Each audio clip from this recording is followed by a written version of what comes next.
تو اب نیاز پہلے تو کرنا کاہے کے لیے؟ واہ واہ ہوگی، او بڑا عمدہ کھچڑا پکا تھا، تو یہ تعریفیں سننے کے لیے کرنا ہے یا اللہ تبارک و تعالیٰ کو راضی کرنے کے لیے کرنا ہے؟ پہلے یہ طے کر لے۔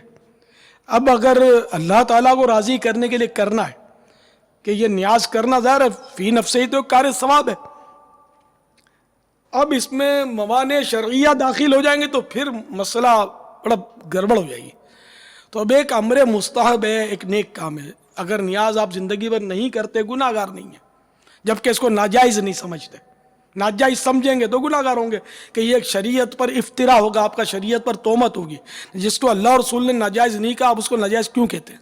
نہیں کھاتا آدمی، اگر نہیں موقع ملا نہیں کھایا تو ٹھیک ہے، اس سے نفرت کر کے نہیں کھایا تو پھر پھنسے گا کہ نفرت کیوں کی اس سے۔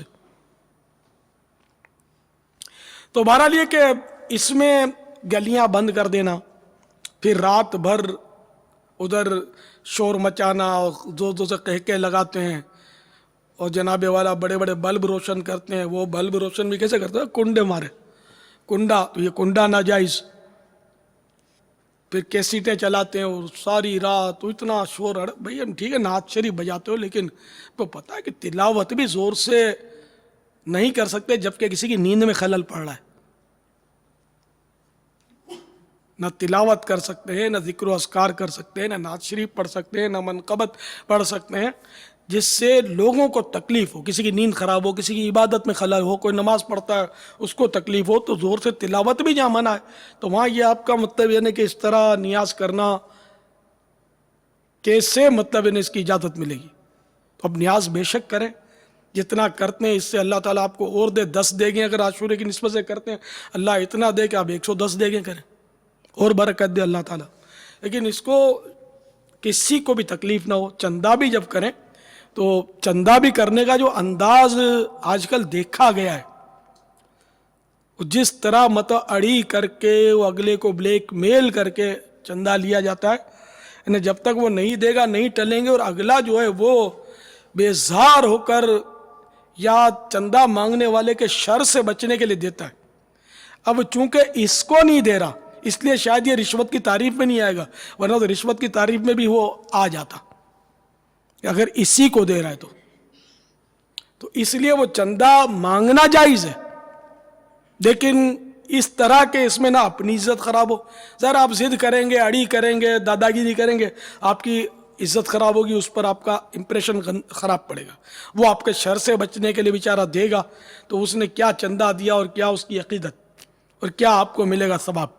یہ تو سب گناہ بھرا ہی سلسلہ۔ اس طرح آج کل ایک تعداد ہے جو کرتی ہے، جس طرح چندہ لیتی ہے، مجھے پتہ ہے، آپ کو بھی پتہ ہے، یہ سارے تماشے آپ نے بھی دیکھے ہوں گے، میں نے بھی دیکھے۔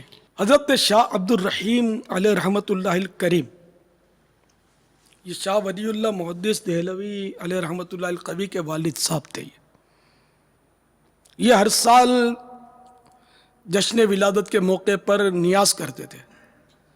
خود فرماتے ہیں کہ ایک بار میرے پاس کچھ بھی نہیں تھا۔ یہ انفاس العارفین میں شاہ ولی اللہ صاحب نے اپنے والد صاحب کا یہ واقعہ نقل کیا ہے، بارگاہ رسالت میں نظر کرتے تھے۔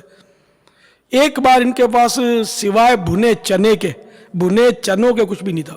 بھنے ہوئے چنے جس کو ہم میمن لوگ دالیے بولتے ہیں، غالباً یہ وہی ہے بھنے ہوئے چنے، بھنے ہوئے چنوں کے سوا کچھ نہیں تھا۔ تو انہوں نے انہی بھنے ہوئے چنوں پر فاتحہ پڑھ دی اور سرکار صلی اللہ علیہ وسلم کا اصالہ ثواب کر دیا، نیاز کر دیا۔ عوام کے لیے جب ہم کریں نا یہ اصالہ ثواب تو اس کھانے کو فاتحہ بولتے ہیں، اور بزرگوں کے لیے کریں تو اس کو نیاز اور نظر بولتے ہیں۔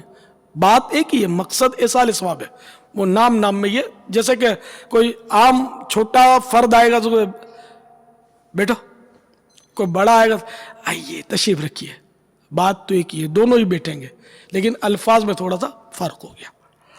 بڑا ہوگا تو وہ فرمایا، اور چھوٹا اس کو کہا۔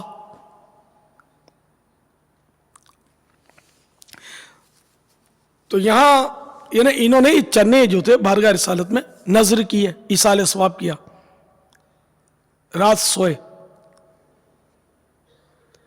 سرکار نامدار مدینے کے تاجدار صلی اللہ تعالی علیہ وسلم کا دیدار ہوا، اور وہی چنے سرکار صلی اللہ تعالی علیہ وسلم کے پاس رکھے ہوئے،